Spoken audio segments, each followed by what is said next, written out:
প্রিয় শিক্ষার্থীরা, আজকে অনলাইনে ক্লাসের পক্ষ থেকে আমি পিয়া চাকমা, সহকারী শিক্ষক, পোয়াপাড়া সরকারি মডেল উচ্চ বিদ্যালয়ের পক্ষ থেকে তোমাদেরকে জানাচ্ছি স্বাগতম।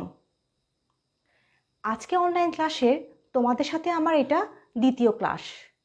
আর আজকে আমি যে ক্লাসটি নিব সেটি হচ্ছে ষষ্ঠ শ্রেণীর তৃতীয় অধ্যায়ের উদ্ভিদ ও প্রাণীর কোষীয় সংগঠন অধ্যায়টি। এই অধ্যায়টি আলোচনা করার পূর্বে তোমাদেরকে আমি আগে কয়েকটা কথা বলে নিই। উদ্ভিদ ও প্রাণীর কোষীয় সংগঠনটা অনেক গুরুত্বপূর্ণ একটা অধ্যায়। এই অধ্যায়ে প্রতিটা জিনিস যদি তুমি না বুঝো, পরবর্তীতে বিজ্ঞান ক্লাসে তোমরা ওই জিনিসগুলো ধরতে পারবা না।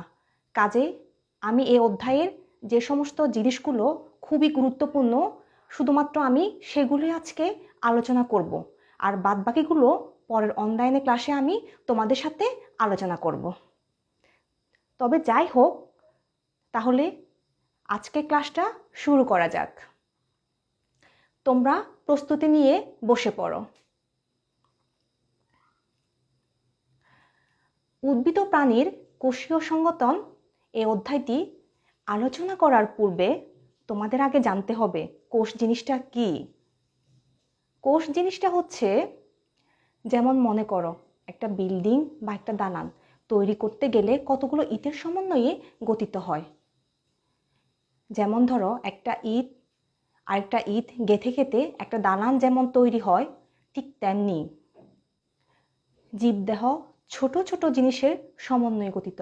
এই ছোট ছোট জিনিসগুলো হচ্ছে কোষ। তাহলে সুপ্রিয় শিক্ষার্থীরা, আমরা জানতে পারলাম কোষ কি। এবার আসা যাক জীবকোষের প্রকারভেদ। কোষ জিনিসটাকে আবার দুভাগে ভাগ করা হয়েছে। একটা হচ্ছে আদিকোষ আর একটা হচ্ছে প্রকৃত কোষ। কিসের উপর ভিত্তি করে এদেরকে দুভাগে ভাগ করা হলো, এবার আমি তার ব্যাখ্যা দিচ্ছি। আদিকোষের বৈশিষ্ট্য হচ্ছে এদের নিউক্লিয়াসে কোনো নিউক্লিয়াস আবরণ থাকে না। আমি পরবর্তীতে নিউক্লিয়াস সম্বন্ধে আরো বিস্তারিত তোমাদের সাথে আমি আলোচনা করব।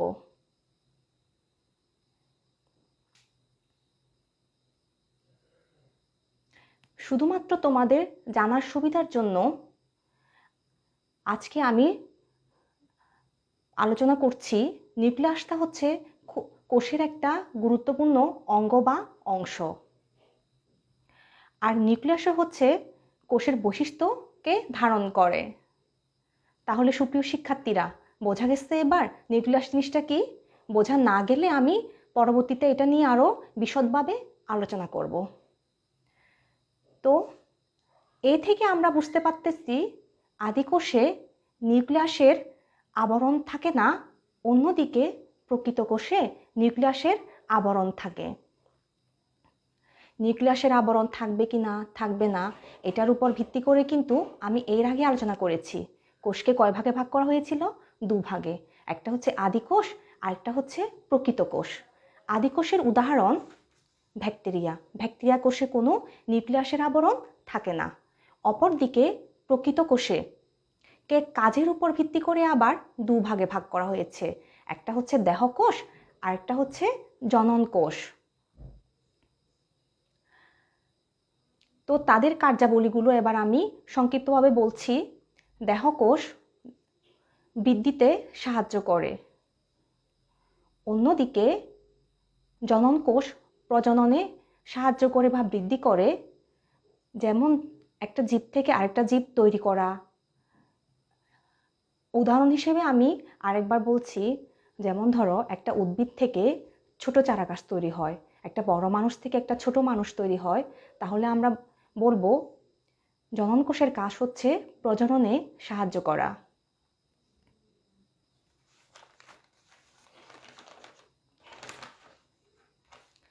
তাহলে কোষ হচ্ছে উদ্ভিদ ও প্রাণীর গঠনের একক,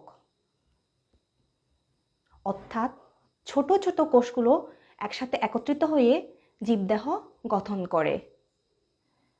তো বোঝা গেছে শিক্ষার্থী বন্ধুরা? আমি আরেকবার আলোচনা করছি। কাজের উপর ভিত্তি করে প্রকৃত কোষকে দুভাগে ভাগ করা হয়েছে। একটা বলেছিলাম আমি কি, দেহকোষ, আরেকটা হচ্ছে কি, জনন কোষ।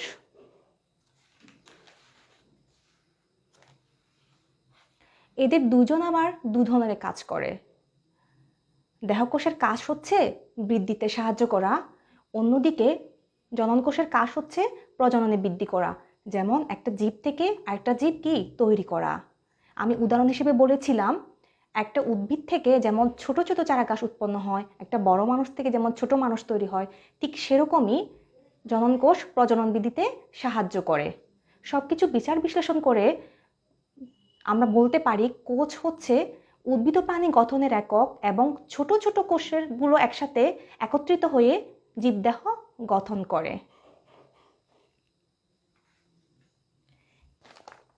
এরপরে আমরা দেখব কোষ দেখতে কেমন বা কোষ কিভাবে গঠিত, অর্থাৎ একটি জীবকোষের গঠন প্রণালী দেখতে কেমন। এবার তোমরা চিত্রের মধ্যে দেখো, আমি তোমাদেরকে যে চিত্রটা দেখাচ্ছি, আমাদের অধ্যায়ের নামের সাথে দুইটা জিনিস আলাদাভাবে আছে। একটা হচ্ছে উদ্ভিদ কোষ আর একটা হচ্ছে প্রাণীর কোষ।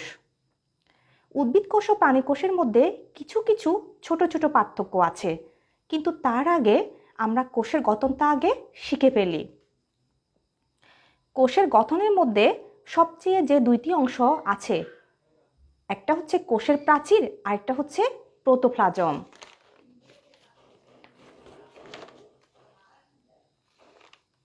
যেমন এই ছবিটা যদি তোমরা দেখো, চারপাশে একটা আবরণের মতো আছে। একদম বাইরের যে আবরণ আছে সেটা হচ্ছে কোষ প্রাচীর। এই কোষ প্রাচীরের মধ্যে যতগুলো জিনিসপত্র আছে এই সবগুলো হচ্ছে প্রোটোপ্লাজম। তাহলে দেখো, প্রোটোপ্লাজমের মাধ্যমে অথবা প্রোটোপ্লাজমের মধ্যেও শুধু একটা দুইটা জিনিস নেই। তাহলে প্রোটোপ্লাজমের মধ্যে কয়টা জিনিস থাকতে পারে? হ্যাঁ শিক্ষার্থীরা, তিনটা জিনিস থাকতে পারে। একটা হচ্ছে কোষ ঝিল্লি, আরেকটা হচ্ছে সাইটোপ্লাজম, আরেকটা হচ্ছে কি নিউক্লিয়াস। আমি তোমাদেরকে যে ছবিটা দেখালাম, একটা হচ্ছে উদ্ভিদ কোষের আরেকটা হচ্ছে কি প্রাণী কোষের। এই দুইটা কোষের পার্থক্য আমি তোমাদের সাথে পরে আলোচনা করব। এই ছবির মধ্যে বইয়ের যে আবরণ আছে, এই ছবির মধ্যে বাইরের যে আবরণ আছে সেটি কোষ প্রাচীর, আর ভিতরেও একটা আবরণ আছে সেটি কোষ ঝিল্লি। আরেকটি গুরুত্বপূর্ণ তথ্য বলে দিই, এই দুইটা ছবির মধ্যে পার্থক্য যদি চিন্তা করো তাহলে দেখো,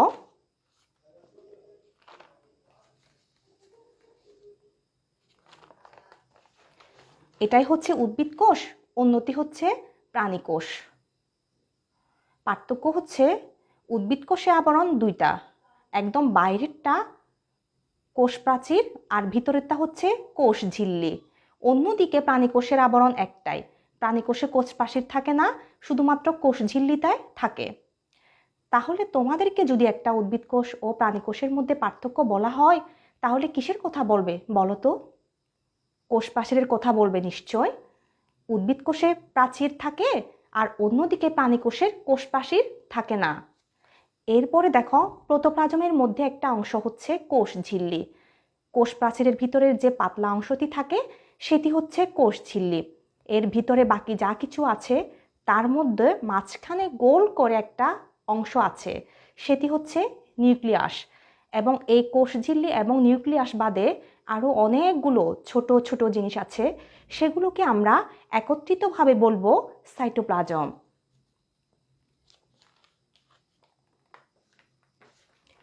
সাইটোপ্লাজমের মধ্যে বিভিন্ন অঙ্গাণু দেখা যাচ্ছে। তার মধ্যে নীল অংশটি হচ্ছে কোষের ভিতরের ফাঁকা অংশ, যার মধ্যে কোষের ভিতরে আবদ্ধ থাকে। এই অংশটাকে বলে কোষ গহ্বর।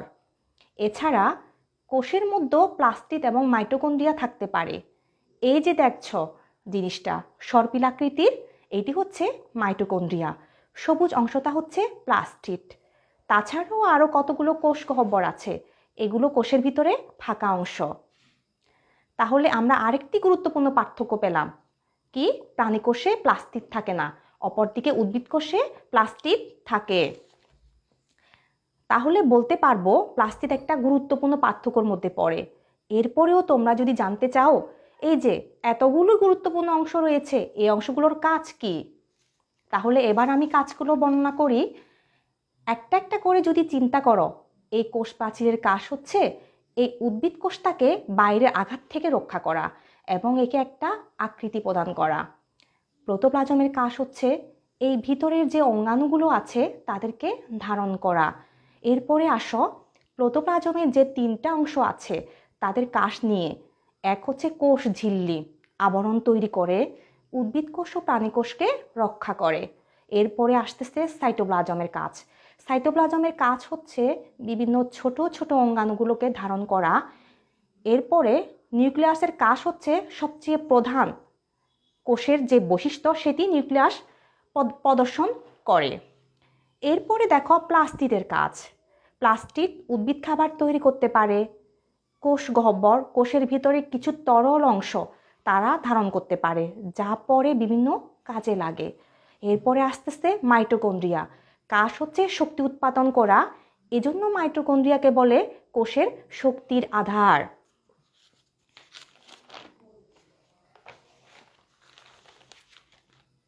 তাহলে তোমাদের কাছে আমার এবার ছোট্ট একটা প্রশ্ন, উত্তর দিতে পারবে তো? তাহলে বলো তো, উদ্ভিদ ও প্রাণী কোষের মধ্যে আমরা কি পার্থক্য পেলাম? তোমরা ভিডিওটি ভালো করে দেখো এবং চিন্তা করো, দেখে উত্তর দাও। দেখো তো আমার উত্তরের সাথে তোমাদের উত্তরটা মিলে কিনা। আশা করি তোমরা বের করতে পেরেছো। এবার দেখো আমি যে উত্তরটি পেলাম, তোমরাও কি সেই উত্তরটি পেলে? তাহলে উদ্ভিদ কোষ ও প্রাণী কোষের মধ্যে প্রধান দুটি পার্থক্য আমরা পেলাম। একটা হচ্ছে কোষ প্রাচীর, আর একটা হচ্ছে কি প্লাস্টিড। উদ্ভিদ কোষে কোষ প্রাচীর এবং প্লাস্টিড থাকে, অপরদিকে প্রাণী কোষে কোষ প্রাচীর এবং প্লাস্টিড থাকে না। তাহলে আমরা উদ্ভিদ কোষ ও প্রাণী কোষের মধ্যে দুইটা পার্থক্য করে ফেললাম। যাই হোক সুপ্রিয় শিক্ষার্থীরা, আমি উদ্ভিদ ও প্রাণী কোষের অনেকগুলো বিষয় নিয়ে আলোচনা করলাম। যেগুলো বাকি আছে সেগুলো পরবর্তী অনলাইন ক্লাসে তোমাদের সাথে আমি আলোচনা করব। ভালো থেকো, সবাই সুস্থ থেকো। ধন্যবাদ সবাইকে।